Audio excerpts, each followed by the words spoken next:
Bonsoir à tous, j'espère que vous avez passé une très bonne journée. Merci de choisir notre compagnie pour démarrer la soirée. Le grand rendez-vous, nous y sommes avec beaucoup de plaisir et vous aurez 4 plateaux ce soir, donc 4 invités, un ingénieur agronome, un spécialiste en économétrie. Vous aurez un promoteur culturel sur la rubrique Horizon Culture et un jeune leader en planification familiale sur la rubrique Nature et bien-être. Ouvrons ce grand rendez-vous par la météo.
Nous saluons bien évidemment tous nos téléspectateurs de la commune de Soava. Quand on pense à Sotianhui, Ganvier, Sozunko, Veki, ils sont nombreux à nous écouter sur l'eau là-bas, tout simplement. Alors ce soir, le grand rendez-vous vous présente un large éventail des techniques efficientes d'irrigation en agriculture au Bénin.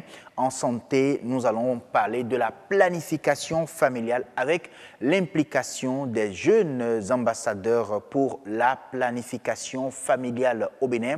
Il faut déjà noter que dans ce secteur, le Bénin connaît bien sûr des avancées que nous allons vous présenter dans un instant. Le Bénin, un État crédible, c'est la conclusion qu'on tire de la note B+, accordée au pays par l'agence de notation internationale Standard & Poor's. Nous allons vous présenter les probables retombées de cette évaluation dans un instant. Et puis, faire la promotion de l'art à travers l'Internet demande la maîtrise de certains paramètres clés. Nous prendrons exemple sur la vente de la musique en ligne, assuré bien évidemment par des sites web béninois pour aborder la question. Le grand rendez-vous vous informe tout à l'heure sur l'actualité du développement à 19h45 exactement. Ce sera avec Nadège Sani déjà en place pour les titres. Bonsoir Nadège. Bonsoir Assoum Gaba. Un plaisir de vous retrouver dans votre jolie robe rose. Alors ce soir, il sera question de quoi sur le 19h45? Merci à vous, Assoum Gaba, plaisir partagé. Dans cette édition du soir, vous suivrez un reportage sur l'incendie qui a ravagé plusieurs habitations hier à Aïbatin. Pour l'heure, les causes de l'incendie sont encore inconnues. La planification familiale, on en parle également dans le 19h45. C'est à l'occasion de la journée mondiale de la population célébrée hier, 11 juillet. Et puis, les forces de l'ordre assurent la sécurité des populations, mais il leur arrive également d'avoir quelques moments de détente. Ce fut le cas à l'occasion du match France-Belgique. Une équipe de BB24 était au quartier général de l'armée de terre. Ah oui, du marché, on se retrouve donc chez au quartier général hein, de la mer des terres, tout simplement. On verra ça, comment est-ce qu'ils suivent, bien sûr, la Coupe du Monde de ce côté. Merci à vous, Nadège. On se retrouve tout à l'heure à 19h45 hein, pour les détails. Parlons bien sûr 19h45. Le grand rendez-vous au complet, on démarre par les plateaux et c'est Monde agricole qui est en premier aujourd'hui.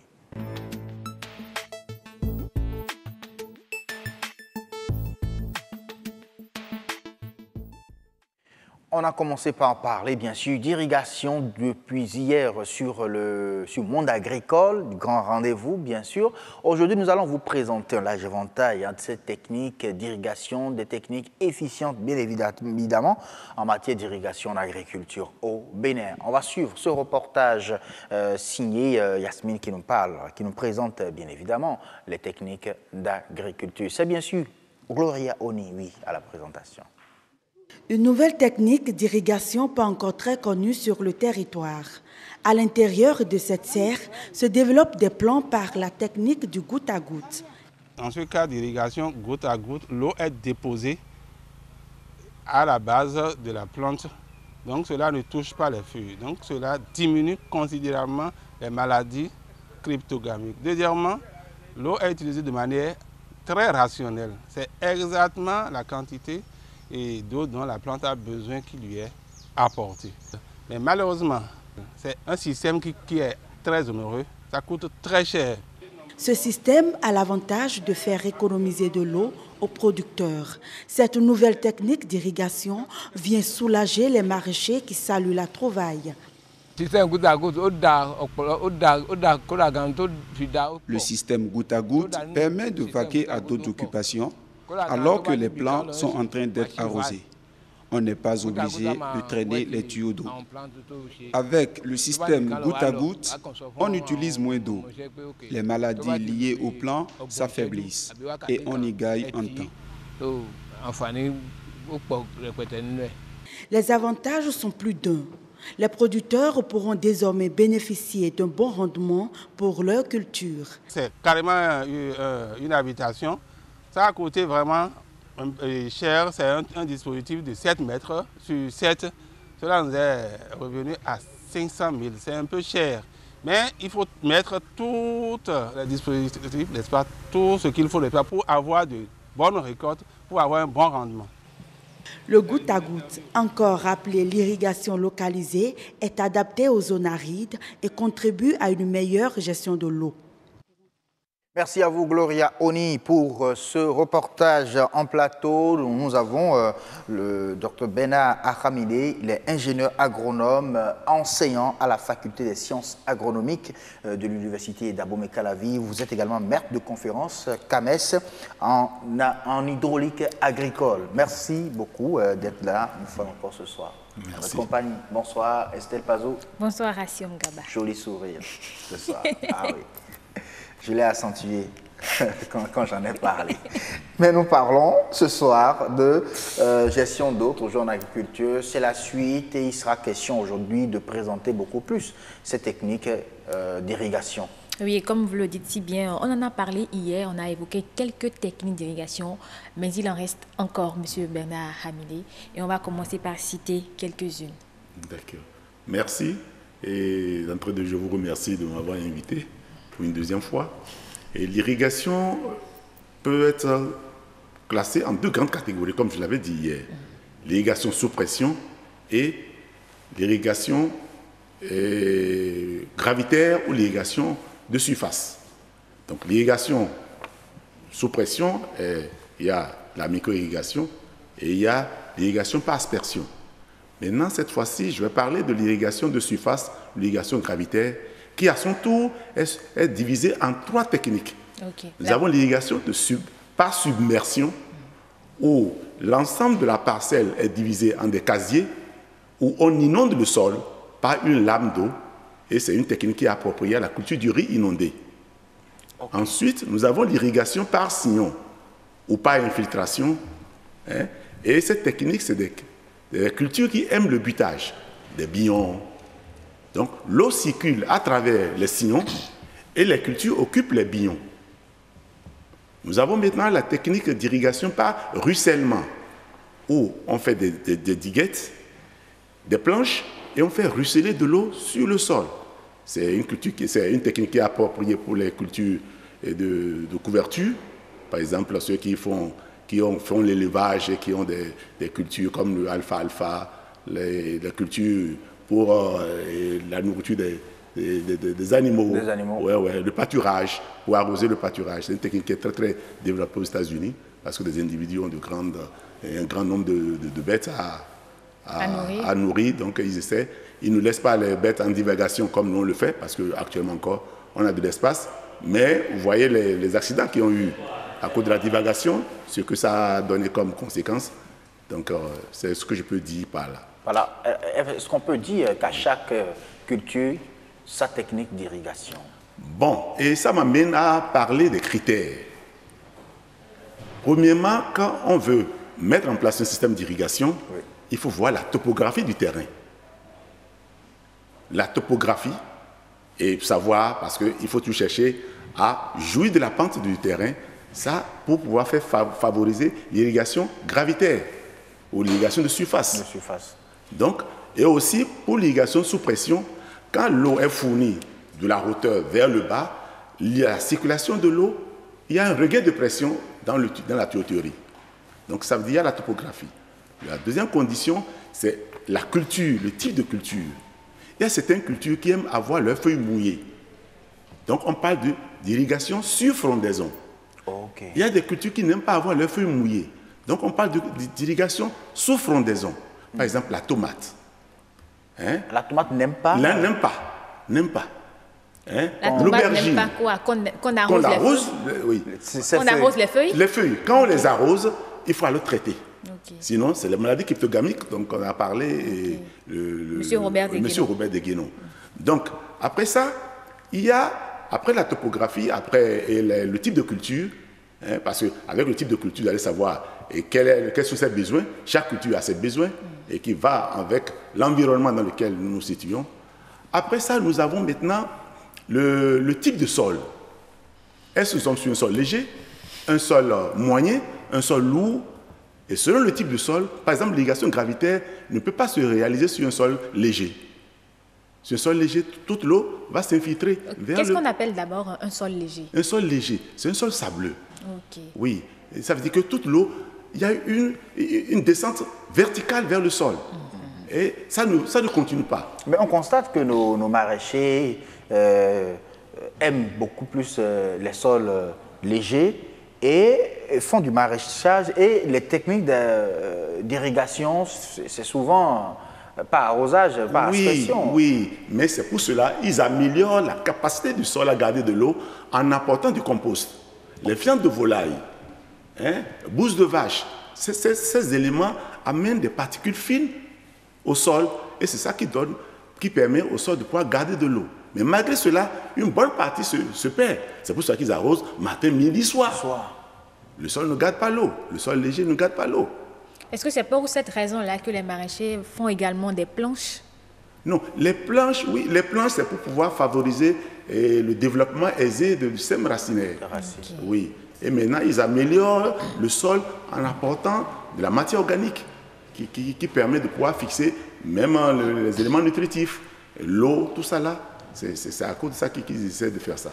Alors, quand on parle de technique d'irrigation, est-ce que la méthode de la motopompe est une technique qu'on peut utiliser? La motopompe, c'est un système d'exorde.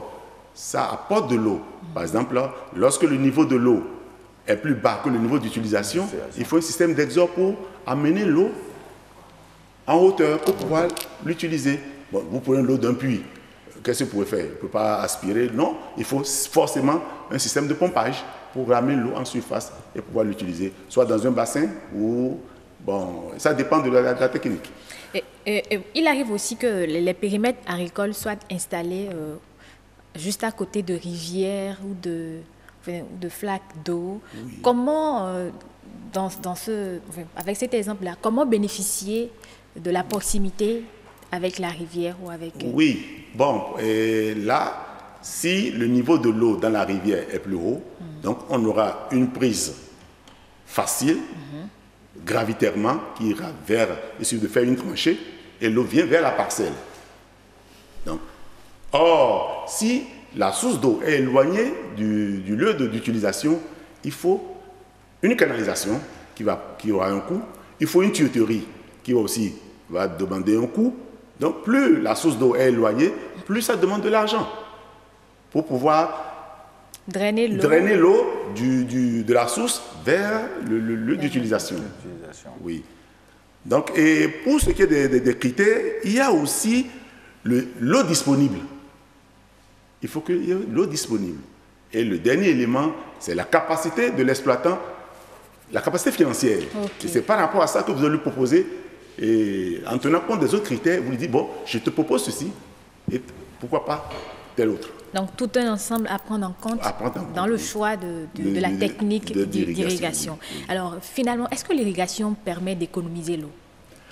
Bon, et vous vous rappelez, hier, vous m'avez parlé de la notion d'efficience. Et d'efficacité. De l'efficacité. L'efficience, l'irrigation gravitaire consomme beaucoup d'eau. Et actuellement, le système qui permet d'économiser l'eau, c'est la micro-irrigation ou l'irrigation goutte à goutte ou l'irrigation localisée. Où le sol, on n'inonde plus le sol, on essaie d'apporter à la plante, tout juste à l'environnement immédiat de la plante, la quantité dont la plante a besoin. Donc, ça, selon les techniques, la belle preuve, l'irrigation gravitaire a été améliorée par le système californien. Ça veut dire que l'eau ne touche le sol qu'à la parcelle. Okay. Or, l'irrigation gravitaire et l'irrigation de surface traditionnelle, de la prise d'eau, de la source d'eau jusqu'à la parcelle, l'eau coule dans un canal en terre. Donc, il y a une perte par infiltration. Et généralement, le rendement, l'efficience est de 50%. C'est-à-dire qu'il faut donner 2 fois pour avoir la quantité souhaitée. Et finalement, est-ce qu'on peut dire que l'irrigation, les techniques d'irrigation ont des limites? Ah oui, ça a des limites. Si nous prenons par exemple l'irrigation par aspersion, on ne peut pas l'utiliser dans des endroits où il y a du vent. Plus la gouttelette est fine, plus le vent l'exporte ailleurs. Okay. Ça va arroser la parcelle du voisin. Donc, et pour ce qui est de la micro-irrigation par exemple, je vous ai dit que le sol ne joue plus le rôle de réservoir, mais le sol joue le rôle de conducteur. Quand on alimente à un enfant, on lui donne tout, il devient paresseux. C'est la même chose que la plante. C'est pour cela que généralement, aux étudiants, je leur dis, pour mettre la micro-irrigation en place, surtout en arboriculture, on laisse que le système racinaire soit bien développé, et après maintenant, la deuxième année, la troisième année, on introduit maintenant le système goutte à goutte pour que beaucoup de radicelles se forment, parce que c'est les radicelles qui pompent l'eau. Voilà. Hein? La racine pivotante, c'est pour pouvoir retenir l'arbre debout. Donc, maintenant, on met le système goutte à goutte ou la micro-irrigation pour pouvoir faciliter l'accumulation de racines pour pouvoir pomper l'eau. Maintenant, l'irrigation gravitaire, il y a une forte perte d'eau. Une forte perte d'eau. C'est ça qui est la grande faiblesse. Et comme vous le dites si bien, vous en parlez à vos élèves, à vos étudiants. Oui. Est-ce qui pose aussi la problématique de la formation aux techniques d'irrigation? On aura l'occasion de revenir là-dessus et de parler aussi des palliatifs, parce qu'il n'y a pas que l'irrigation qui permet d'apporter l'eau à un terrain, il y a aussi d'autres techniques. Oui, exactement. Et j'espère qu'on aura l'occasion d'y revenir sur le plateau. Je crois bien. Ah oui, j'attends en tout cas avec grande impatience de découvrir cette technique-là, à part l'irrigation qui permettent d'apporter de l'eau vraiment au plan en agriculture. Merci beaucoup, S.F. Parazou, pour le sujet. Merci également à vous, Dr. Hamilé, d'avoir accepté et répondre tout simplement à notre invitation. Merci. C'est avec plaisir que je réponds présent à votre appel. Et ça se voit d'ailleurs. Okay. Merci. Alors, on vous restez avec nous, chers téléspectateurs, puisque nous allons continuer, bien évidemment, sur le grand rendez-vous et retrouver l'ESPER cette fois-ci.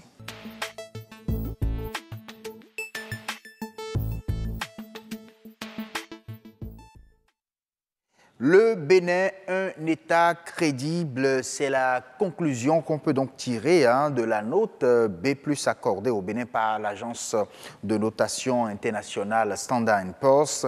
Nous allons vous présenter donc les probables retombées de cette évaluation, avec l'aide bien sûr de Eric Oudot.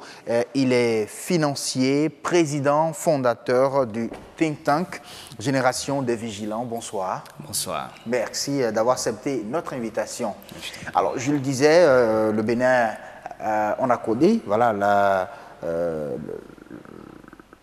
l'agence de notation, voilà, International Standard & Poor's a accordé la note B+ au Bénin. Comment analysez-vous cette évaluation? Merci. Le 5 juillet 2018, l'agence de notation Standard & Poor's Global Rating a attribué la note de crédit souverain B+B de long et court terme à notre pays, le Bénin, et avec des perspectives stables. Et ça veut dire simplement qu'aujourd'hui, le Bénin a une stabilité politique, une stabilité économique, et que la politique budgétaire et monétaire est bien en phase avec la croissance. Donc il y a deux grands paramètres qui est important. C'est-à-dire la politique et l'économie. Voilà, la politique et l'économie. Donc c'est une note qui rassure les investisseurs à l'étranger, et cela s'est même démontré puisque le 5 juillet, le Bénin était sur le marché des titres régionaux de l'UEMOA. Et les investisseurs, le Bénin qui demandait 110 milliards, a connu plus de 140% d'investisseurs sur cette émission. Et compte tenu des contraintes, le Bénin a été obligé de retenir 110%. Et bien même, le 10 juillet dernier, le Bénin est revenu sur le marché pour demander à peine 25 milliards et les investisseurs sont venus encore à plus de 100%.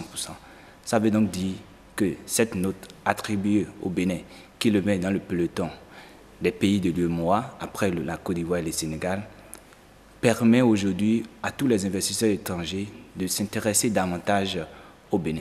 Eh bien, pourquoi B+, pourquoi pas A+, pourquoi pas AA+, et c'est B+, j'ai pas compris. C'est vrai, vous savez, les agences de notation, vous savez, on en a 3 grands.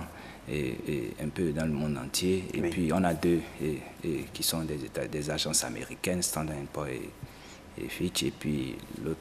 Donc, c'est pour vous dire, ces agences tiennent compte d'un certain nombre de critères. Il y a d'abord la stabilité politique, la situation économique, la politique budgétaire et la politique monétaire. Donc, c'est au vu de ces différents critères, au vu des indicateurs économiques du pays, qu'ils ont attribué cette note-là pour dire aux investisseurs que investir au Bénin aujourd'hui, il y a une sécurité, il y a une garantie. Donc, c'est une fois pour rassurer encore les investisseurs, après que, vous savez, le Bénin, bien qu'il n'étant pas obligé de rentrer sous le programme du Fonds monétaire international, a accepté le programme de cette grande institution de Bretton Woods pour quand même montrer sa transparence et pour montrer qu'elle accepte que des institutions internationales viennent évaluer la situation économique de son pays. Est-ce que c'est ça qui accorde la note B+ au Bénin, c'est le fait d'avoir accepté, fait évaluer par les organisations internationales, les structures internationales comme le FMI par exemple, c'est ça qui donne plus de crédibilité au Bénin? Il n'y a pas que ça, il y a aussi le fait que les réformes entreprises par les autorités, Standard & Poor's l'a dit dans son rapport, qu'ils ont constaté que l'avancée du Bénin est due notamment au fait que le Bénin a mis en place différentes réformes, notamment en ce qui concerne la gouvernance et en ce qui concerne la responsabilité publique. Et surtout ça, par rapport à la responsabilité publique, le Bénin a travaillé à augmenter la collecte fiscale. Vous savez, le Bénin était l'un des pays qui a le taux de pression fiscale le plus bas.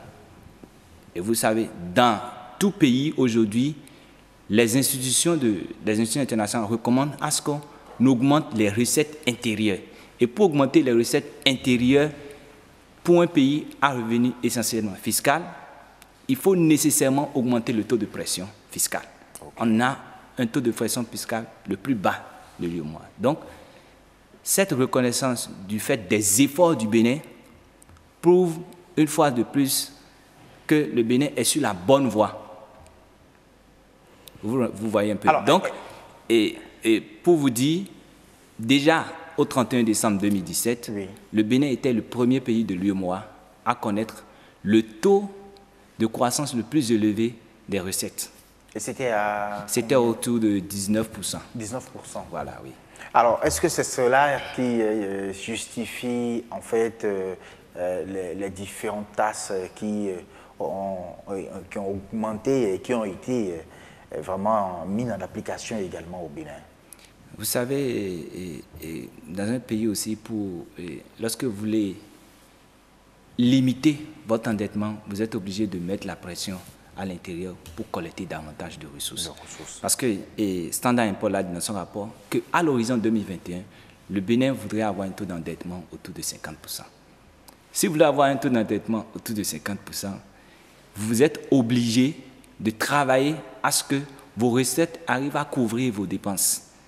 Et aujourd'hui, nous le savons, le pays tient la plus grande partie de ses recettes de la fiscalité. Et pour cela, il faut nécessairement augmenter le taux de pression fiscale pour quand même renflouer les caisses de l'État. Mais il faut tenir compte d'un certain nombre de paramètres parce que nous sommes une économie à plus de 60% informelle et il faut tenir compte de comment passer de l'informel au formel. Et vous savez, Standard aussi l'a dit dans son rapport que les réformes mises en œuvre par le Bénin pourront connaître de la résistance. De la résistance parce que nous sommes dans un environnement où nous avons un taux de chômage qui n'est pas des moindres. Nous avons une économie basée, une économie qui dépend du géant d'à côté, le Nigeria. Et puis, il y a aussi certaines réformes telles que le transfert au secteur privé des services publics clés. Ça là pourrait subir de vives réactions telles que des grèves occasionnelles. Donc, tout cela pourrait ralentir la mise en œuvre de ces réformes. Or, le ralentissement de la mise en œuvre de ces réformes risque de plonger à nouveau la note du Bénin. Mais tout compte fait, aujourd'hui, on constate quand même au Bénin, il y a instabilité politique, il y a instabilité économique et le taux de croissance a évolué de 2016 à 2017. Donc, il n'y a pas de raison aujourd'hui de ne pas investir au Bénin, un pays sûr et sécurisé. Comme quoi, dans l'avenir, on aura donc plus d'investisseurs au Bénin, en quelque sorte. Bien sûr, je vous l'ai dit tout à l'heure, le 5 juillet, le jour même la note sortait, le Bénin demandait son 10 milliards sur le marché régional de l'UEMOA. Les gens sont venus à plus de 140 milliards. Mais si on avait déjà... Plus de 140%. Si on avait déjà cette aura sur le marché financier à l'international, bon, la note là viendra... Ou c'est juste une confirmation? Non, vous savez, en toute chose, il y a une voie, il y a une méthodologie. Et je pense que le Bénin est sur la bonne voie. Et il faut féliciter les autorités béninoises qui ont travaillé à ce que le Bénin soit dans le peloton. Parce qu'il faut en être fier. Aujourd'hui, dans l'UEMOA, quand on finira de parler de la Côte d'Ivoire, du Sénégal, on va parler du Bénin. Et vous savez, en Côte d'Ivoire et au Sénégal en 2019, il y aura les élections, et en Côte d'Ivoire en 2020, il y aura les élections. Ça veut dire que de 2019 à 2020, si vous ne savez pas faire, le Bénin serait le pays le plus en vue de l'UEMOA, où les investisseurs pourront venir et mettre les ressources pour accompagner le secteur privé. Il y aura aussi les législatives en 2019 au Bénin. Bien sûr, je n'en disconviens pas, mais c'est pour vous dire que, surtout, le Bénin est reconnu quand même pour une stabilité politique depuis 1990, et cela n'a jamais changé, et même s'il y a quelques dérangements par endroit, ça s'arrange toujours. Donc aujourd'hui, on dira que le Bénin est un bon élève, mais qui peut toujours mieux faire. Qui peut toujours mieux faire. Alors, parlant toujours de mieux faire, est-ce qu'il y a des recommandations qui ont été faites par Standard & Poor's? Bien sûr. À l'endroit du Bénin. Oui, Standard & Poor's a recommandé au Bénin, nécessairement, comme je l'ai dit tout à l'heure, de tenir compte du fait que certaines réformes mises en œuvre peuvent subir de vives réactions de la part d'une certaine couche. Vous voyez un peu. N'oubliez pas que le Bénin a un taux de pauvreté de près de 40%. Donc, certaines réformes peuvent ne pas être des réformes qui auront systématiquement des répercussions sur la classe, la classe des pauvres. Vous voyez un peu. Oui. Donc, c'est normal parce que vous savez, quand on parle souvent de croissance économique, de PIB et autres, ça a des limites. Parce que le taux de croissance du PIB ne tient pas en compte déjà du bien-être social, des changements climatiques. Donc, le Bénin peut avoir un taux de croissance à 2 chiffres, mais sans que le Béninois, au plus profond, à Barré-nous, ne le sente. Donc, aujourd'hui, c'est de voir et c'est de tenir compte de la mise en œuvre de ces différentes réformes pour que cela ne soit pas, ne rencontre pas des chocs, des goulots d'étranglement d'une certaine classe. Vous voyez un peu? Surtout en ce qui concerne, Standard l'a dit, en ce qui concerne le transfert au privé des services publics clés. Parce que là, dès lors qu'il y aura un ralentissement dans la croissance économique, systématiquement, il y aura un problème dans la suite de la notation. Comme par exemple le secteur de la santé, le secteur de l'agriculture, si on confie ça à des privés. Et là, au niveau du secteur de l'agriculture, oui. Standard aussi l'a dit, que c'est vrai aujourd'hui, le secteur de l'agriculture, le Bénin a un secteur phare qui est le coton. Oui. Il faut faire attention à la baisse du prix au niveau international. En cas de baisse, le Bénin subira aussi des conséquences. On aurait beaucoup investi voilà. Et on aurait gagné moins. Voilà, on est là, parce que ça va affaiblir les recettes. Tout compte fait, et bien que l'appartenance à l'UEMOA limite la flexibilité monétaire, elle permet quand même d'atténuer les risques extérieurs et surtout celui de l'inflation. Vous voyez un peu. Donc, en tout état de cause, aujourd'hui, nous pouvons dire que le Bénin se porte bien. Et maintenant, le Bénin va travailler davantage à aller de l'avant, sans oublier à ce que la situation des Béninois s'améliore. C'est ce que j'allais vous demander. Que conseillez-vous au Bénin? Est-ce que vous pensez que le Bénin a les moyens aujourd'hui de faire répercuter, je dis, cette performance-là au niveau, bien sûr, des Béninois, en tout cas les couches les plus vulnérables?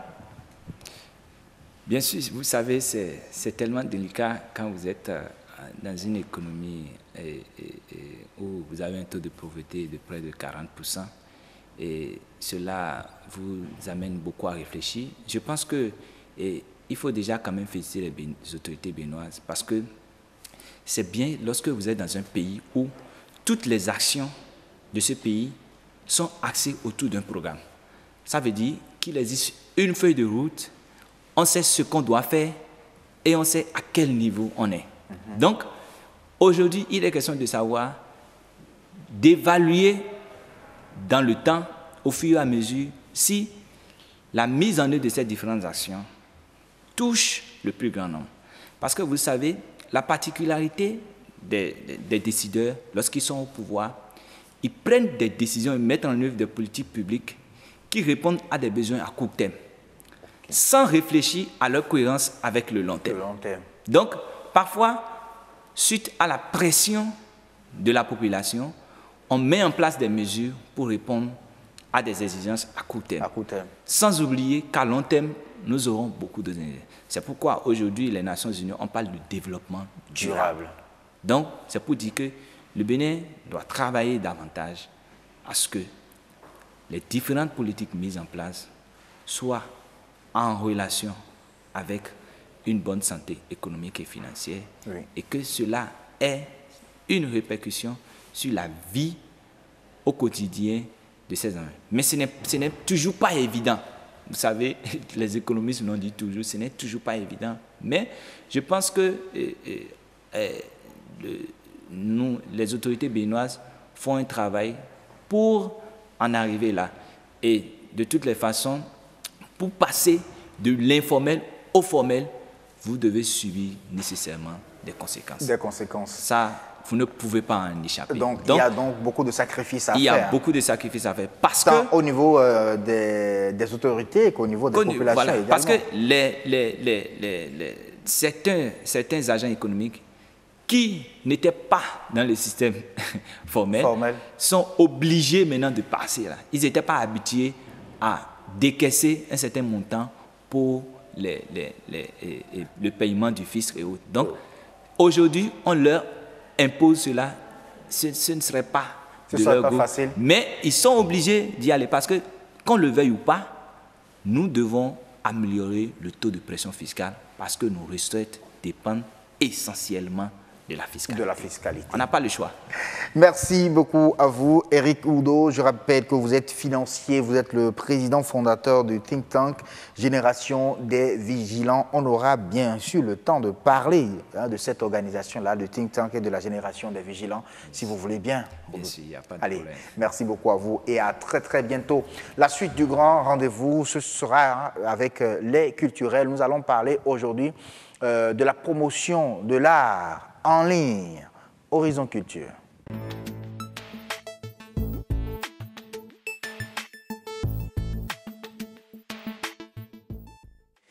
Bienvenue au Palais de la Culture du Grand Rendez-vous. Aujourd'hui, nous parlons bien sûr de la promotion de l'art à travers bien sûr l'Internet. Comment ça marche dans le domaine de la musique?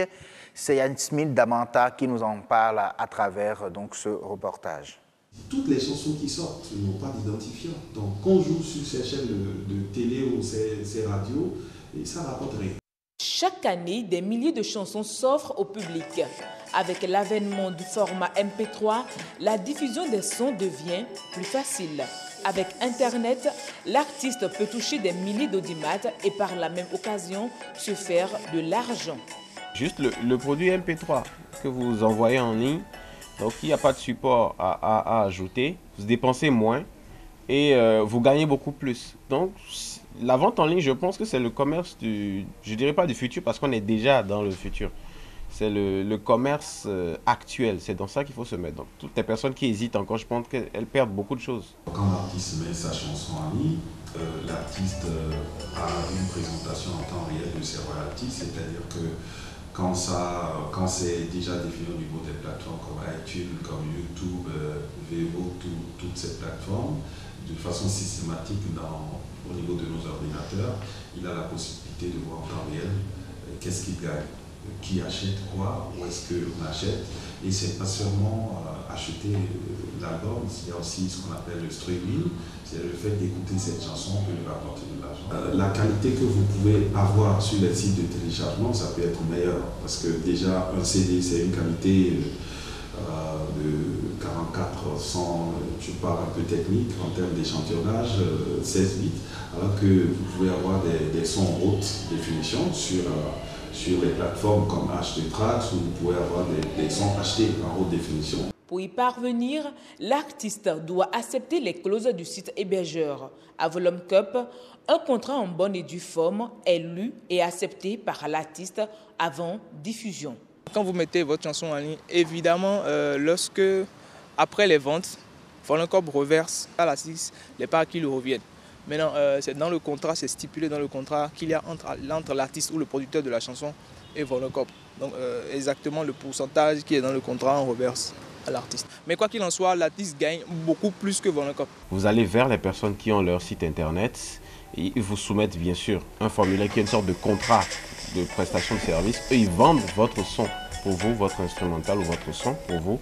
Ils ont leur contrepartie, vous avez aussi votre contrepartie et c'est un peu comme ça que ça fonctionne. Très développé sous d'autres cieux, au Bénin, peu de musiciens font recours à la vente en ligne de leurs chansons. Pour certains, ce serait de l'ignorance, mais pour d'autres, l'option gratuite serait l'idéal. On a constaté tout de suite que c'est quelque chose qui les chasse, parce que quand il vient, il va payer 20 000 pour mettre sa chanson en ligne. Donc ça peut pas être gratuit. Bon, eux, la plupart du temps, ils veulent que ça soit gratuit. Et les artistes aussi ne sont pas toujours structurés, c'est-à-dire c'est des gens qui, la plupart, non pas des managers, ils ont des coursiers. Quand on met une chanson gratuitement, l'artiste ne gagne rien. Ils ne gagnent rien du tout. Le principal modèle économique sur lequel se fonde la majorité des artistes, c'est-à-dire ils mettent la chanson en téléchargement gratuit et dès qu'ils ont suffisamment de popularité, ils espèrent rentabiliser avec les spectacles. Bon, mais là, ce système, ça fonctionne pour très peu, vraiment très peu d'artistes. Emmanuel Tometti, bonsoir. Bonsoir, monsieur. Promoteur de Decatcom, c'est une plateforme de promotion artistique au Bénin. Depuis des années, vous êtes dans le secteur, vous avez suivi l'élément témoin réalisé par Yasmine Damata. Qu'en pensez-vous? Est-ce que vous pensez en réalité que cela exprime le secteur? Comment ça marche au Bénin? Alors, avant tout, je vous dis merci de m'avoir invité. C'est très capital aujourd'hui d'utiliser l'Internet pour vendre sa musique. Je ne dis pas utiliser l'Internet pour donner sa musique. Parce que déjà, pour faire la musique, vous investissez. Donc, il y a des charges. Donc, vous devez chercher à rentabiliser cela. Et aujourd'hui, l'Internet est devenu incontournable dans tout ce que nous sommes appelés à faire ou dans tout ce que nous faisons au quotidien. Que ce soit dans tous les secteurs d'art, aujourd'hui, on a besoin de l'Internet pour mieux se vendre, pour mieux se connaître. Alors, il faut que déjà il faut dire qu'il n'y a pas assez de plateformes de vente de musique au Bénin, mais il y en a beaucoup de par le monde entier. Et il y a des plateformes au Bénin qui s'inspirent de ce qui se fait ailleurs pour offrir ces genres de services, pour permettre à l'artiste béninois d'être accessible. Parce qu'il faut se rappeler qu'il y a quelques années, c'était la cassette qu'il faut aller chercher dans les discothèques. Après, on a connu le CD, que ce soit CD-ROM comme DVD et tout. Et après, le multimédia s'est imposé à nous. Et aujourd'hui, au lieu que je me déplace vers une boutique ou au lieu que j'appelle une boutique pour dire, bon, livrez-moi tel album chez moi, j'ai la possibilité d'aller sur une plateforme de musique en ligne, d'acheter ma musique, la musique de cet artiste qui m'intéresse. Oui, vous achetez comme vous voulez. Est-ce que les artistes béninois comprennent en fait ce concept-là de vente en ligne? Est-ce que ça marche en réalité pour eux? Parce que ça continue de toujours de vendre des CD dans nos rues, au bord de nos artères, de nos voies. Alors, il faut que les artistes béninois comprennent que c'est de plus en plus difficile de rentabiliser sa musique en vendant les CD au bord des voies. Parce qu'on est de plus en plus confronté à la piraterie. Donc déjà, vous sortez vos disques, vous dites que je veux vendre mon disque à 20 000 ou à 15 000. Oui. C'est disponible dans les discothèques. La même musique, vous le retrouvez à Tokpa à 500 francs. Ou vous le retrouvez sur le marché noir à 500 francs. Alors que si vous faites des contrats en bonne et due forme, parce que les plateformes de la musique, la plupart sont des plateformes très sérieuses, et ils vous proposent un contrat. Alors, si vous allez vers ces plateformes, vous remplissez le contrat. Si vous lisez le contrat, ça vous convient, et que vous remplissez cela. Cela vous permettre déjà de limiter le casse de la piraterie. Très bien. Et quand vous parlez de piraterie, en parlant bien sûr du concept de vente traditionnel que nous connaissons à travers les CD et autres, chez l'autre, on parle également de téléchargement. Oui. Et quand vous téléchargez, c'est... Non, en fait, il faut qu'on arrive à faire la part des choses. Oui. Je peux accepter de mettre ma musique disponible gratuitement en ligne. En ligne. Et que donc les gens peuvent télécharger téléchargement gratuit. Téléchargement gratuit. Ça, c'est un choix. Ou il arrive aussi parfois que j'écoute une musique. Ça, par contre, c'est la piraterie. Il arrive parfois que j'écoute une musique, que j'estime que c'est bon, c'est agréable, et je me permets de mettre sur une plateforme gratuitement. Ah bon, on en voit plein. Hein, oui, oui, mais ça, il faut aussi qu'un travail soit fait au niveau de la production de l'artiste. Très bien. Parce que la chanson, elle est produite dans un studio. Comment est-ce que cette musique est sortie du studio? D'abord, parce que généralement, il y a aussi le fait que la chanson est encore au studio, mais le retour déjà sur le marché. Mais écoutez, moi, je peux aller sur un site web où on vend donc, cette musique, je paye, j'achète, j'ai le fichier que je peux mettre sur une autre plateforme en téléchargement gratuit. Bon, déjà, si moi je suis promoteur d'une plateforme, oui. Si vous retrouvez votre musique gratuitement sur ma plateforme sans qu'il y ait un accord entre vous et moi, vous avez le droit de me convoquer. On aura le temps de revenir sur ça, Emmanuel Tometti, puisqu'il est 19h45, c'est l'heure du journal sur le grand rendez-vous. Nadège Sani nous attend déjà dans la rédaction de BB24. Suivez-la.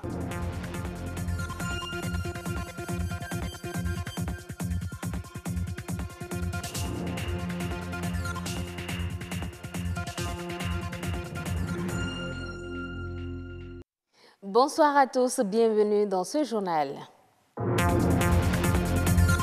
Une boutique a été consumée hier par les flammes. C'était au quartier Haïbatin. Les causes de l'incendie sont encore inconnues.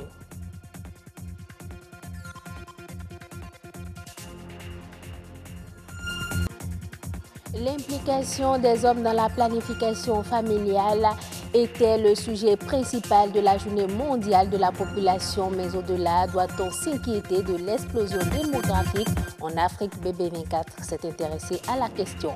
Et puis, la Coupe du Monde se vit également au sein des forces armées béninoises. Pour le compte de la première demi-finale, nos reporters ont suivi le match au quartier général de l'armée de terre.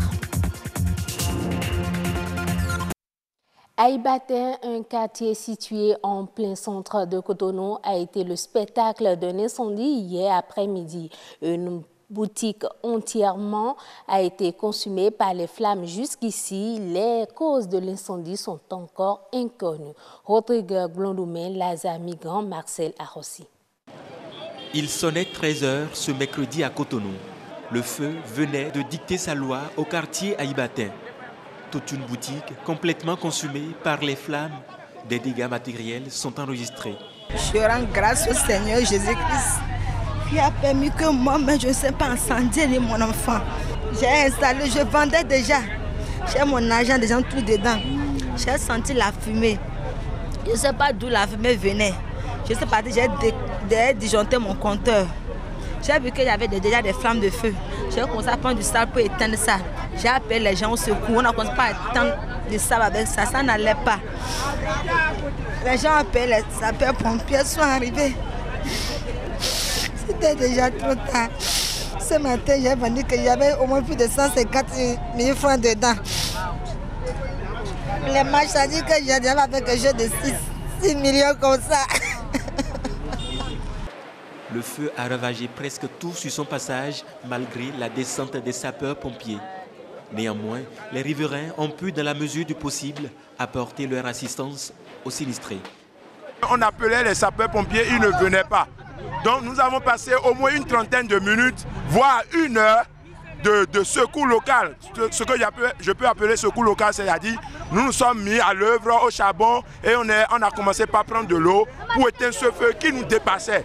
Donc on a quand même fait un grand travail avant que les sapeurs-pompiers ne viennent. Et il faut également signaler que nous avons de véritables problèmes parce que malgré que les sapeurs-pompiers étaient là, leur équipement ne leur permettait pas d'éteindre en un temps record le feu. Vous voyez un peu, et depuis là, vous avez vu, ils sont là depuis une trentaine de minutes, ça continue de prendre. Et n'eût été la vigilance de la population, je pense qu'on aurait assisté à autre chose. Les causes de cet incendie restent encore inconnues, mais il n'y a pas de perte en vies humaines. La journée mondiale de la population, c'était hier 11 juillet. Cette année, le thème retenu est la planification familiale fait partie des droits de l'homme. La rédaction de BB24 revient sur la notion de planning familial. Est-ce la solution pour lutter contre l'explosion démographique propre au continent africain? Mieux, faut-il vraiment limiter les naissances pour vivre heureux? Rodrigue Babagbeto nous apporte ici les réponses. Au Bénin, le taux de croissance démographique est de 3,5%. Donc, dans quelques années, si on y prend garde, la population du Bénin va doubler.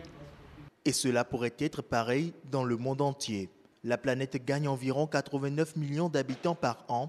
Et si rien n'est fait, la population mondiale pourrait passer de 7,5 milliards de représentants aujourd'hui à 9,8 milliards en 2050. Un brin de lumière semble tout de même apparaître. la planification familiale. On ne peut que passer par la planification familiale pour régler le problème de cette explosion démographique. L'espacement de naissance a des avantages. Au-delà de tout, la planification familiale sauve des vies. Il y a une dimension économique qu'on peut gagner dans la planification familiale. Avec les questions de taux de décès maternel, avec les questions de taux de morbidité. Devenue une obligation en matière de droits de l'homme de tous les pays, elle est définie comme l'ensemble des moyens utilisés pour réguler les naissances et a pour but de réduire la mortalité maternelle. Si une famille adopte une méthode de contraception, c'est qu'au bout de rouleau, la famille là, devient une famille heureuse parce qu'elle a le nombre d'enfants voulus et au moment voulu. Cependant, certaines contraintes sociales, surtout africaines, laissent perplexe quant à sa totale effectivité. La vie sexuelle reste et demeure dans certaines contrées et une bonne partie de la population une donnée qui va servir à procréer et non à disposer d'un plaisir sexuel. Du moment où vous n'êtes pas isolé des autres entités du temps et que les gens vous rendent visite et vous avez une femme et vous n'avez pas un handicap lié à votre vie génésique, ben, l'homme est interpellé. C'est d'abord vos propres parents que vous interpellent. Mais c'est quoi? Qu'est-ce que vous avez? Vous voulez économiser quoi? Il n'est pas perçu, il n'est pas accepté que la femme dispose encore de ses menstrues et qu'on constate qu'elle n'a pas toujours le ventre ballonné. L'Afrique subsaharienne concentre presque tous les records de fécondité selon l'ONU. Pour un monde moins plein, il va falloir changer de paradigme. Il faut déconstruire certaines perceptions. Et pour déconstruire, il faut travailler à long terme. Pour ce faire, pour approprier cette nouvelle donne-là à nos populations qui restent et demeurent attachées aux diverses pratiques. Si les mouvements de population sont le moteur de l'histoire, la démographie en dicte le destin. Bien contrôler l'économie passe également par un bon contrôle des naissances. Démarré le lundi dernier sur toute l'étendue du territoire national, les épreuves écrites du brevet d'études du premier cycle BEPC ont pris fin hier. Les différents candidats ont composé toutes les épreuves dans l'espoir de décrocher le précieux sésame. Une équipe de BB24 a sillonné quelques centres de composition pour vivre l'atmosphère de la fin. Le compte rendu avec Élie Adjiran, Christian Devouchi, Yasmine Damata. Terminus. Les candidats à l'assaut du brevet d'études de premier cycle peuvent nous dire davantage sur la nature des épreuves proposées. Et chacun y va à la lumière de ses connaissances théoriques et pratiques acquises. L'épreuve était facile, alors moi je les ai toutes traitées. Et je sais que moi j'ai réussi. On dit de calculer les équations affines, les équations cartésiennes. Et en plus, de démontrer si le triangle ABC est rectangle B. On peut dire que les épreuves étaient abordables pour tous. Tout le monde n'a pas pu finir l'épreuve de maths. Mais pour la mathématique, bon, il est presque l'heure avant que j'ai commencé par rédiger. Car j'ai fait tout ce que j'ai à dire sur les brouillons. Dans le département du littoral, les centres de Sainte-Rita et de Guégamé accueillent eux aussi la phase des épreuves écrites. Pour les 3 jours de composition, les travaux se sont très bien déroulés. Les autorités en charge de l'organisation de cet examen s'en réjouissent. Les épreuves se sont déroulées normalement, suivant les instructions officielles et le calendrier aussi établi par le ministère, notamment la direction des examens et concours. On n'a pas eu de problème dans le centre. Les candidats même ont répondu, ils ont à l'heure. Il n'y a pas eu de cas de retard du tout. Et même en termes d'effectifs d'absents, c'est négligeable. Tout s'est bien passé. Pendant les 3 jours, les candidats ont composé dans la sérénité. Les surveillants aussi ont bien surveillé. Alors tout s'est bien passé. Il n'y a pas eu d'incident majeur, il n'y a pas eu de cas de fraude, il n'y a pas eu de cas de maladie non plus. Il n'y a pas eu d'abandon. Le suspense va durer environ 3 semaines pour les candidats. Le temps donné aux correcteurs d'apprécier et d'évaluer la connaissance et les savoirs de chaque candidat, et ceci en toute impartialité et dans l'anonymat a priori. Les forces armées béninoises s'intéressent eux aussi au football, notamment à la Coupe du Monde Russie 2018. Comment suivent-ils les rencontres et dans quelle ambiance? Amitié Sagwidi et Herman Rodrigue Amégan ont suivi de bout en bout le match France-Belgique au quartier général de l'armée de terre. Reportage. Soirée tranquille dans ce camp militaire. Les armes sont en faisceau. Le propriétaire ici, dans cette salle. Pour l'instant, c'est France-Belgique qui retient l'attention de ces soldats. Ils ne voient et n'entendent rien que le foot, du moins le temps que va durer cette demi-finale de Coupe du Monde. Dans le lot, il y en a qui ne jurent que pour la France et d'autres qui n'ont Dieu que pour la Belgique. Je supporte la France, moi. La France parce que plus de 75% des joueurs de la France sont composés des Africains. Voilà. La France, c'est la 6e équipe africaine pour moi. Je supporte la Belgique parce que le jeu belge par rapport au jeu français, personnellement, moi, j'apprécie le jeu belge plus que le jeu français. Je préfère que la Belgique gagne et que la Belgique remporte la coupe. Pourquoi pas remporter? En tout cas, toute l'équipe sauf la France. Ici, dans ce chaudron aux couleurs militaires, les commentaires et taquineries vont bon train. L'écho de leur ferveur résonne bien au-delà de cette fan zone de circonstance. Mais pas de quoi déconcentrer ce soldat, seul, qui fait la ronde en veillant religieusement sur les armes. Les matchs là, ça c'est amusement. Donc ça là, c'est ça qui me donne à manger. Donc ce qui me donne à manger, je dois l'assumer. Retour à l'intérieur. Ces passionnés du cuiran attendent impatiemment le premier but de cette rencontre. Samuel Umtiti a exaucé leurs vœux. Les supporters des Bleus peuvent exulter.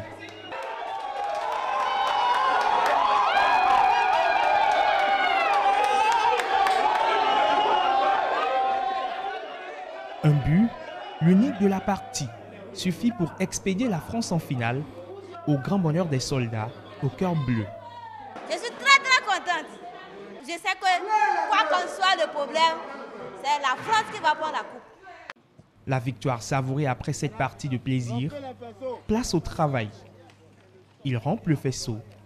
Cette performance des Bleus est déjà loin derrière eux. La plateforme d'investissement dédiée aux infrastructures Africa 50 tiendra son assemblée générale le 19 juillet en Nairobi. Selon l'ordre protocolaire établi pour cette rencontre, le président de la Banque africaine de développement, Akinwumi Adesina, prononcera un discours sur le rôle décisif d'Africa 50, notamment sur l'ambition de combler le déficit dans le financement des infrastructures du continent qui est estimé à 108 milliards de dollars américains par an aujourd'hui. Selon les organisateurs, cette Assemblée générale d'Africa 50 réunira plusieurs ministres africains et d'autres hauts responsables gouvernementaux représentant les pays actionnaires du fonds. Ce sera tout pour cette édition. Merci de l'avoir suivi. À demain. À demain, Nadège Sani sur le grand rendez-vous et parlant bien sûr du journal. Et là, c'était en tout cas très bien suivi. Le grand rendez-vous continue, on revient en plateau, le plateau de Horizon Culture avec Emmanuel Tometti pour donc continuer à parler de cette vente de musique en ligne, ou la promotion de l'art à travers bien sûr l'Internet. Alors, il était question, Emmanuel Tometti, du système de piraterie qui existe également sur l'Internet. Et je disais que moi, je peux quand même acheter Internet, je peux acheter par exemple de la musique sur une plateforme bien reconnue et qui le fait bien également, et aller mettre ça en téléchargement gratuit sur notre plateforme. Ce n'est pas parce que vous avez acheté une musique en ligne qui fait de vous le propriétaire de cette musique. Ce n'est pas parce que j'ai sorti combien, je ne sais pas, la plupart, c'est quoi, combien d'euros, je ne sais pas, qui fait que j'ai le monopole, mais j'ai le droit absolu d'aller sur une autre plateforme et de prendre gratuitement cette musique. Et c'est pour ça que je disais tout à l'heure que toutes les plateformes qui existent doivent pouvoir faire un travail sur cet angle-là. Il faut absolument veiller à ce que la musique qui est produite avec de l'argent, qui doit être disponible pour faire rentrer l'investissement, ne soit pas divulguée de façon, excusez-moi, un peu irrespectueuse, je ne trouve pas autre mot. Mais est-ce qu'il y a quand même des mécanismes pour empêcher ce genre de choses? Bien sûr. Il y a des plateformes aujourd'hui qui existent quand vous envoyez de la musique de certaines personnes. Parce qu'il y a aussi ça. Il y a des maisons de production qui ont pris des dispositions qu'il faut pour lutter contre ces genres de choses. Et moi, je me rappelle que quand vous diffusez un élément sur YouTube avec la chanson d'Angélique Kidjo, votre élément va rester, mais vous n'aurez pas la musique d'Angélique Kidjo là-dessus. Et ça y va avec plusieurs d'autres artistes qui sont produites par des maisons de production qui ont tout un système, qui ont pris tout cela en compte pour éviter ça. Maintenant, quand vous avez une plateforme pour diffuser la musique gratuitement, faites carrément un contrat avec les maisons de production ou avec les artistes, parce qu'aujourd'hui, malheureusement, il est arrivé qu'on ait des artistes qui sont à la fois producteurs. Faites autoproduction. Faites alors un contrat. Vous faites le contrat donc avec l'artiste? Avec l'artiste ou la maison de production. Si l'artiste est produit par une maison de production, vous faites le contrat avec la maison de production. Si l'artiste est en autoproduction, vous faites un contrat avec lui et vous allez lui expliquer clairement que sa musique sera diffusée gratuitement. Comme ça, on sait que c'est l'artiste qui a donné le droit à telle plateforme de diffuser ma musique gratuitement. Dans le cas contraire, il est important qu'en tant que promoteur de plateforme, que nous soyons les administrateurs et les contrôleurs de ce qui est diffusé sur la plateforme. Autrement dit, si moi je suis aussi manager d'artistes, si je retrouve la musique de mon artiste sur une plateforme, alors que je sais que cette musique elle est vendue sur d'autres plateformes, je vais convoquer la plateforme. Donc, en ce temps, la plateforme me dira qu'il est innocent. Ça, là, il faut l'avoir remarqué d'abord, avant de convoquer, bien sûr, cette plateforme-là. Est-ce qu'il n'y a pas une technique automatique en même temps? Dès que vous téléchargez, vous achetez là-bas, vous mettez sur notre plateforme ici, et en même temps, le système signale pour qu'on puisse bloquer. Bien sûr, c'est pour ça que je dis qu'il y a des maisons de production qui ont réfléchi à ça. Mais honnêtement, chez nous au Bénin, ce n'est pas encore le cas. Voilà, ce n'est pas encore le cas. Donc, il est important en tant que manager d'artiste ou en tant que producteur de veiller à tout cela, de faire une veille autour des plateformes de diffusion de la musique pour voir, OK, la musique que j'ai mise en vente, qui est censé me rapporter de l'argent pour couvrir mes frais, n'est pas entre-temps sur d'autres plateformes et puis voilà. Est-ce que vous proposez, vous conseillez donc aux artistes aujourd'hui d'aller beaucoup plus en ligne pour se faire vendre ou rester toujours dans le système traditionnel de vente? Peut-être que j'ai tort, mais je dis il faut aller vers le numérique. Parce que, déjà, ça fait que... moi, je connais beaucoup d'artistes qui ont dupliqué plein de CD. Un album qui est sorti des années, mais ils ont encore les CD chez eux. Ce n'est pas vendu. Il y a aussi le fait que quand je sors un CD, je suis exposé à ce que d'autres personnes dupliquent ces CD et font mieux encore la jaquette parfois que vous, et que le consommateur aille facilement vers ce faux que le vrai. Alors quand vous êtes produit par une maison ou vous êtes même en autoproduction et que vous avez des sociétés de vente de musique sérieuses en ligne, vous n'avez rien à y perdre en mettant votre musique en ligne. Ça fait que quoi? Moi, si je réside par exemple aux États-Unis, j'écoute une musique du Bénin qui m'intéresse.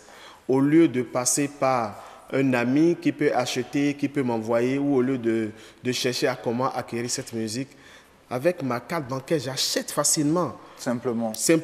Et ça me donne aussi plus d'ouverture. Désormais, quand on tape mon nom en tant qu'artiste dans les moteurs de recherche, Non seulement on peut avoir d'autres informations, mais on sait que ma musique aussi est disponible sur une plateforme et que je peux le vendre gratuitement, facilement. Merci beaucoup à vous, Emmanuel Tometti. Je rappelle que vous êtes le promoteur, le PDG même des 4Com, une plateforme béninoise qui fait donc la promotion vraiment artistique à travers l'Internet. Merci à vous. À très bientôt. Merci d'être venu. Peut-être demain, nous allons continuer bien sûr avec ce sujet pour parler du droit d'auteur. On se demande, est-ce que le Bubedra ne peut donc pas impliquer, sinon intégrer ce système de vente en ligne dans son système de fonctionnement? Ce sera aussi bien et très bénéfique, en tout cas pour les artistes. On aura le temps donc d'en parler demain sur cette même tribune d'Horizon Culture et du Grand Rendez-vous. Un autre plateau pour vous ce soir, pour le compte de ce soir, c'est celui lié bien sûr à la santé. On parlera planification familiale, c'est nature et bien-être.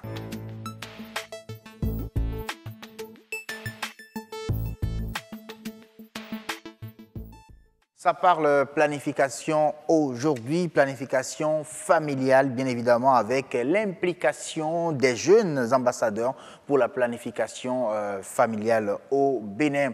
Nous allons déjà vous noter que le Bénin connaît en tout cas des avancées dans ce secteur. Il faut plus donc de sensibilisation également. On peut mieux faire tout simplement. Heureuse d'annoncer et son invité viendront sur le plateau. Confirmer ou infirmer, je verrai. En tout cas, ce sera une confirmation tout simplement. Suivons d'abord ce reportage signé Heureuse Danondé. Elle-même, elle est allée sur le terrain et elle nous parle bien sûr de planification familiale. Regardez. Les pays de l'Afrique, notamment francophones, sont marqués par une croissance continue de leur population. Au Bénin, le taux de croissance démographique moyen est de 3,5% l'an, soit 300 000 nouvelles personnes chaque année. Les Béninoises ont donc une abondance de la production, mais une mortalité en baisse progressive. Afin de contrôler cette augmentation rapide de la population, la planification familiale est un choix qui s'impose à tout foyer. Est l'une des méthodes disponibles aujourd'hui les plus efficientes pour sauver des vies et améliorer la santé de la femme et de l'enfant.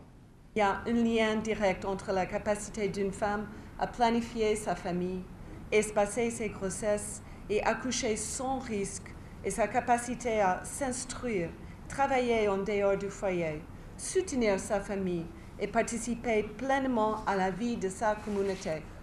Malgré les plans d'action budgétisés, ces méthodes contraceptives ne sont pas accessibles à tous.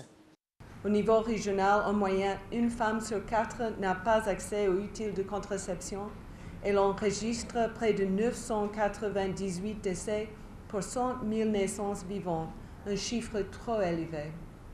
Les taux élevés de morbidité et de mortalité ont également des conséquences économiques, entraînant dans la sous-région près de 5 milliards de dollars de pertes de productivité.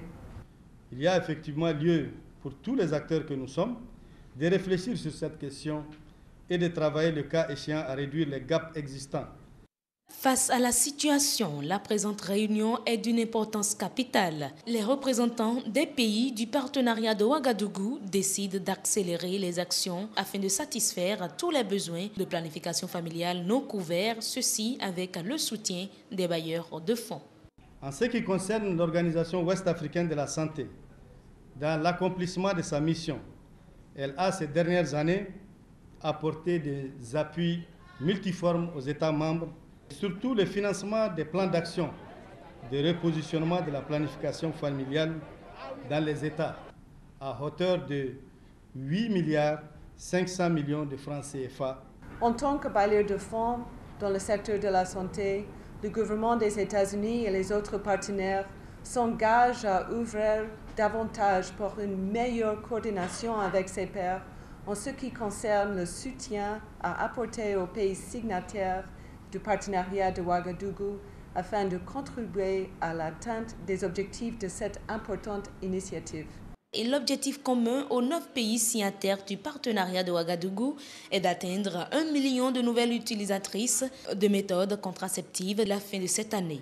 À quelques heures de l'échéance, les attentes ne sont pas comblées. L'Organisation ouest-africaine de la santé a donc signé un protocole d'entente avec l'unité de coordination du partenariat de Ouagadougou pour plus de synergie dans les actions et ainsi permettre au Bénin d'économiser 76 milliards de francs CFA. Et parlant de planification familiale, il y a des ambassadeurs qui s'en occupent au Bénin. Ils sont des jeunes ambassadeurs en plus. Ils sont représentés ici sur ce plateau par le président. Il s'agit de Romaric Huitona. Bonsoir. Bonsoir. Merci d'accepter notre invitation. Merci à vous. Allez, on retrouve Reus Danondé. On vous a suivi dans ce reportage. Reus, bonsoir. Bonsoir, Assim Gaba. Et donc, planification familiale, il y a des efforts à faire. En tout cas, le Bénin connaît également des avancées. Vous l'aviez dit tantôt, et on a le président des jeunes ambassadeurs pour la santé de la reproduction et la planification familiale pour nous confirmer cela. Est-ce que le Bénin a connu des avancées depuis qu'on parle de l'APF dans notre pays? Et on est heureux de l'avoir sur le plateau, Monsieur Huitona. Bonsoir. Bonsoir. Alors, est-ce qu'il y a réellement eu des avancées lorsqu'on parle de l'adoption des méthodes de planification familiale dans notre pays? Alors, lorsque nous parlons en général de la planification familiale au Bénin, qu'ils vous souviennent, je crois, en 2015, nous étions sur ce même plateau-là pour un peu parler d'un plaidoyer que nous avons lancé pour pouvoir susciter la réalité ou la mise en œuvre de l'un des engagements que le Bénin a pris lors de la 3e conférence internationale sur la planification familiale qui s'est tenue à Addis Abeba en novembre 2013. Et cet engagement était relatif au fait que le Bénin devait rendre gratuit l'accès aux méthodes modernes de contraception pour les adolescents et jeunes. Alors, nous avons initié, nous en avons fait notre cheval de bataille, donc nous avons initié des rencontres de plaidoyer avec les différentes organisations internationales accréditées au Bénin, allant des organisations des agences du système des Nations Unies aux ambassades et sans bien entendu oublier la partie gouvernementale. Et à l'issue de ces différentes rencontres de plaidoyer, il s'est fait que le Bénin aujourd'hui est fier de pouvoir dire que nous disposons aujourd'hui d'une politique de gratuité parce qu'une étude a été faite avec le soutien financier et technique de l'ambassade des Pays-Bas pour voir si, entre-temps, cette gratuité dont nous parlons, est-ce que c'est faisable? Donc, l'étude a été réalisée et, bien entendu, la faisabilité a été prouvée. Et juste que nous sommes actuellement à une étape où il faut que le chef de l'État puisse prendre un décret pour institutionnaliser cette gratuité. C'est bien mentionné blanc sur noir. Mais la pratique, ce n'est pas encore pratiqué, n'est-ce pas? La gratuité n'est pas encore... Il n'y a pas encore de tests qui régissent là. Exactement, il n'y a pas encore de tests qui régissent là. Sinon, il faut dire entre parenthèses qu'avec le financement basé sur les résultats, il y a que dans certaines zones sanitaires, il y a en fait des offres gratuites qui se font. Mais là, le risque justement, vous savez, quand les partenaires mettent en œuvre un projet, lorsque le projet arrive à terme, voilà, il n'y a plus de pérennisation à ce niveau-là. Donc, il y a même, avec certaines organisations non gouvernementales, il y a des offres de services gratuits qui se font dans certains milieux, mais cela n'est pas tout à fait officiel et c'est juste basé sur des projets. Donc, le risque, justement, c'est que quand ces projets-là arriveront à terme, c'est que cette gratuité-là ne sera plus effective. Donc, il faut que l'État prenne le relais. Exactement, il faut que l'État prenne le relais. En fait, excusez, il faut oser l'avouer qu'il y a un certain manque d'engagement politique, vraiment prouvé, démontré, qui manque parce que ce plaidoyer, nous étions en train de le faire depuis et il faut dire également que l'État, entre autres, est une continuité normalement. Donc, il est question aujourd'hui qu'on puisse reprendre presque tout à zéro et aller à la rencontre des nouveaux dirigeants qui sont actuellement là pour pouvoir relancer cette question-là. Il faut aussi avouer entre parenthèses, bien entendu, qu'il y a le ministère de la Santé à travers la direction de la santé, la mère et de l'enfant qui fait quand même un travail formidable en ce sens et qui nous soutient les jeunes pour ce plaidoyer-là. Donc, il y a que le projet de décret est normalement élaboré et c'est encore dans les circuits. C'est encore dans les circuits. Mais là, si je comprends. Depuis l'ancien régime. Et puisque le nouveau régime est là, je crois que ce décret a été toiletté, a été réintroduit dans le système. Bon, on connaît un peu la lourdeur administrative dans notre pays. Donc, actuellement, nous sommes sur le point de pouvoir relancer, en fait, ce plaidoyer-là.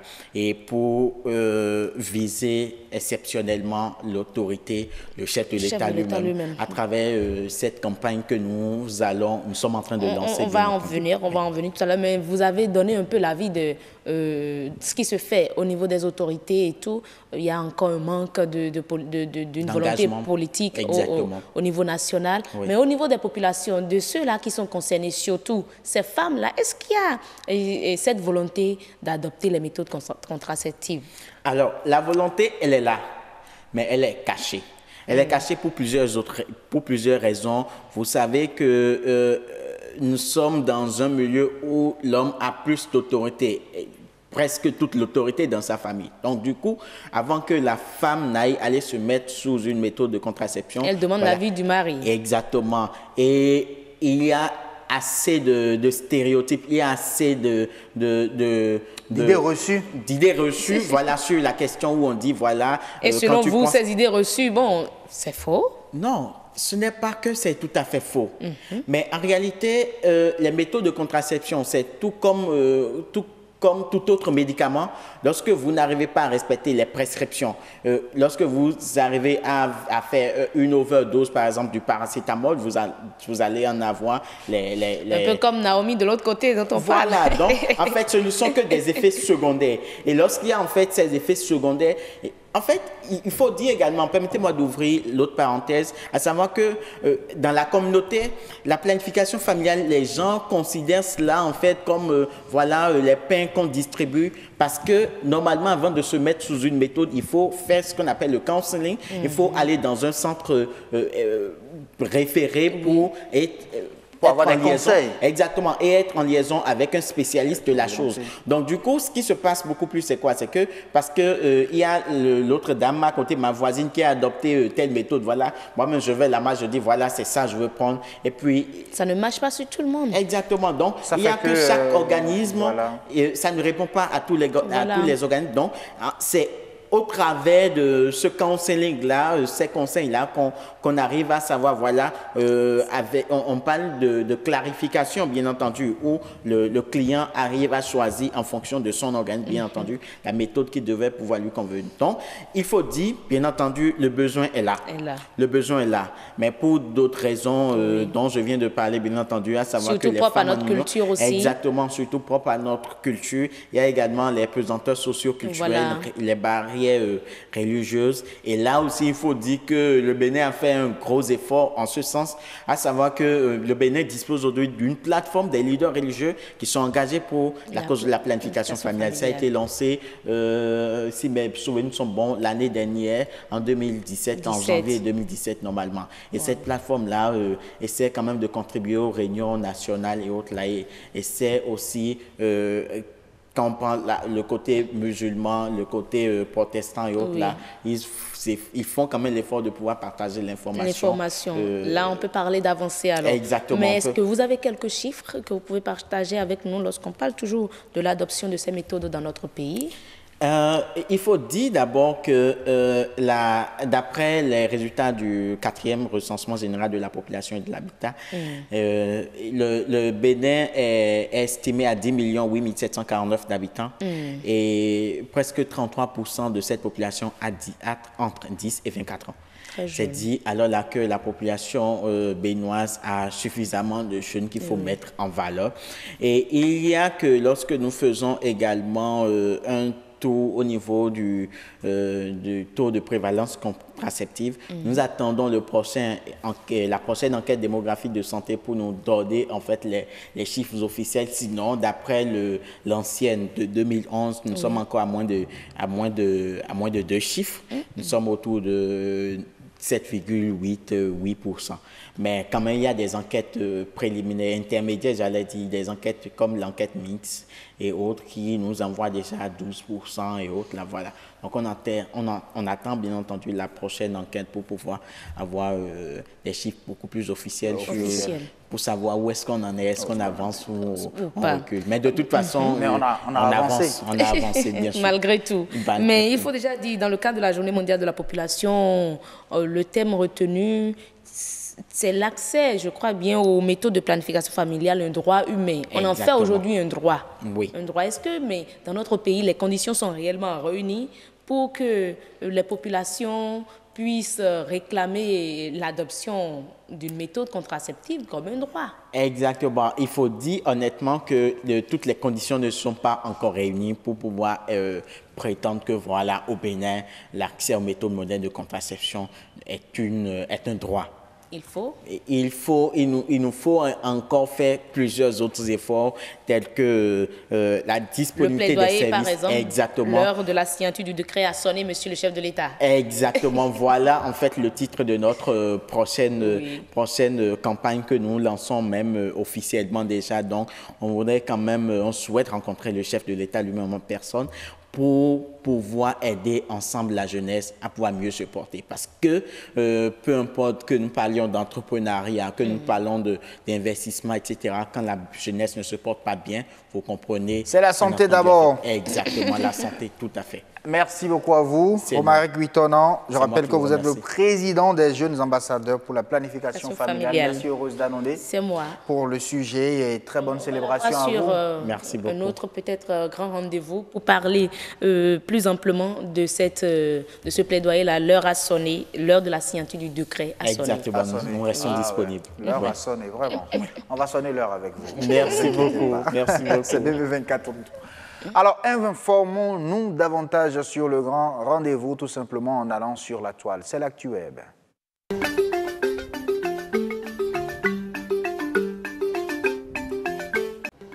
Bonjour chers amis de la revue web et merci d'être au rendez-vous. La revue web de ce jeudi 12 juillet 2018 démarre justement par un rendez-vous à ne pas manquer du côté de la France. Un hommage national ouvert au public est rendu ce jour à l'ancien résistant Claude Lazmann, réalisateur de Shoah, qui a consacré la majeure partie de sa vie à témoigner de l'extermination des Juifs d'Europe. Celui qui fut écrivain, philosophe et journaliste sera célébré lors d'une cérémonie aux Invalides à partir de 15h00 en présence du Premier ministre Édouard Philippe avant d'être inhumé au cimetière de Montparnasse, non loin de Simone de Beauvoir, dont il fut compagnon. Claude Lazmann est décédé à l'âge de 92 ans. Pour la veuve Dominique Lazmann, je cite, « La grande épreuve a été de perdre notre fils des suites d'un cancer en janvier l'année dernière. C'était notre fils unique. Mon mari ne s'en est pas remis, sinon il aurait vécu 100 ans. » Fin de citation. Mais comme un dit-on, l'homme propose, Dieu dispose. Ainsi donc, Dieu a disposé pour Claude Lazmann. Plusieurs personnalités sont attendues lors de la cérémonie d'hommage prévue pour ce jour à 15h en France. Que la terre lui soit légère. Information obtenue sur le site de l'AFP. Une bonne nouvelle pour les fans de la famille Kardashian. La jeune femme Kylie Jenner, Benjamin du clan Kardashian, est devenue milliardaire à 21 ans. Selon le site de l'AFP, Kylie Jenner entre dans le classement des plus jeunes milliardaires de la planète. Sa fortune repose sur une entreprise de cosmétiques en son nom, fondée il y a 3 ans et dont le succès doit beaucoup à un traitement destiné à augmenter le volume des lèvres. L'enquête évalue son empire au bas mot à 900 millions de dollars. La jeune femme compte 110 millions de followers sur Instagram. Elle est l'une des 10 personnalités les plus suivies au monde sur ce réseau prisé des célébrités, en tête desquelles Selena Gomez et Cristiano Ronaldo. Forbes la qualifie de plus jeune milliardaire à s'être faite toute seule. Une qualification aussitôt contestée sur les réseaux sociaux, car loin d'être partie de rien, elle tire une grande partie de son succès de son appartenance au clan Kardashian-Jenner, passé maître dans l'utilisation commerciale de la célébrité. Pour rappel, la jeune milliardaire Kylie Jenner a fait ses apparitions déjà à 10 ans pour les débuts de télé-réalité de cette famille. Une fois encore, l'avantage des réseaux sociaux est démontré, mais juste à côté, il est important de ne pas ignorer les inconvénients. Et une autre actualité plus émouvante dans cette revue, la réconciliation de Rachel Le Guen et de Benjamin Pavard. Comme quoi, la qualification des Bleus pour la finale du Mondial Russie 2018 serait l'événement idéal de l'année, du moins pour le couple. L'ancienne Miss France et le joueur de l'équipe de football de France affichent leur amour au grand jour aussi bien dans les tribunes que sur les réseaux sociaux. L'actualité nous informe que depuis le début du mondial de football qui se déroule en Russie, difficile de passer à côté de ce couple qui respire le bonheur. Après la rencontre entre les Bleus et l'Argentine, le 30 juin dernier, où elle était présente, Rachel Le Guen était encore dans les gradins le mardi 10 juillet 2010 pour assister à la demi-finale qui opposait la France à la Belgique. Bien accompagnée, l'ex-Miss était entourée par les parents de son chéri. Un petit détail qui prouve qu'entre les deux amoureux, c'est une histoire sérieuse. Ce numéro de votre revue web restera beaucoup plus avec nos stars internationales. C'est au tour de la rappeuse américaine Cardi B qui a agrandi son cercle de famille. Elle a accouché d'une petite fille dont le nom va vous surprendre. Mariée au rappeur Offset, Cardi B ne masquait pas sur les réseaux sociaux son impatience d'accueillir son enfant. Le mardi 10 juillet 2018, l'heureux événement a eu lieu. La chanteuse de Bodak Yellow a révélé cette nouvelle en mode Beyoncé via son compte Instagram, postant une photo d'elle enceinte, nue et tatouée dans une pièce remplie de fleurs avec en légende le nom de sa fille. Surprise, elle s'appelle Culture Kiari Cephus en hommage à son époux qui s'appelle en réalité Kiari Kendrell Cephus et Culture, titre des albums du groupe de son mari. Pour rappel, Cardi B, de son vrai nom Belcalis Almanzar, est une rappeuse américaine âgée de 25 ans. Nous n'allons quand même pas finir sans penser à notre cher pays, le Bénin. L'actualité sur le site Bénin Web TV nous informe au sujet de l'élection de la Fédération béninoise de football. Rafiou Gazaliou dénonce de probables magouilles. L'Assemblée générale élective à la Fédération béninoise de football est annoncée pour le 25 août 2018. Rafiou Gazaliou, président de l'Union sportive de Cotonou, a décidé d'attirer l'attention de la Commission des recours, du peuple et des autorités sportives sur la méthode de désignation des représentants. Par une vidéo postée sur le net, Rafiou Gazaliou dit, je cite, « On ne doit pas associer actuellement les équipes féminines ». Fin de citation.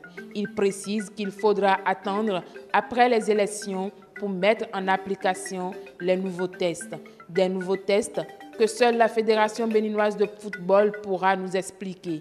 En attendant que les ardeurs se calment de chaque côté, nous souhaitons une bonne élection à cette institution béninoise qui a un rôle capital dans le développement du monde sportif béninois. Et voilà quelques informations que nous avons colportées pour vous, amis téléspectateurs du Grand Rendez-vous. Merci de l'avoir suivi et bonne suite d'émission à vous en compagnie d'Assio Gaba.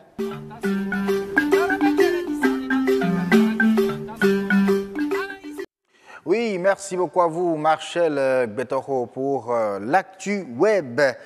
Voici pour vous, une fois encore, sur ce même numéro du Grand Rendez-vous, la météo.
Et ce sera donc tout pour ce grand rendez-vous. On se fixe un autre grand rendez-vous demain, 19h, sur BB24. Bonne soirée.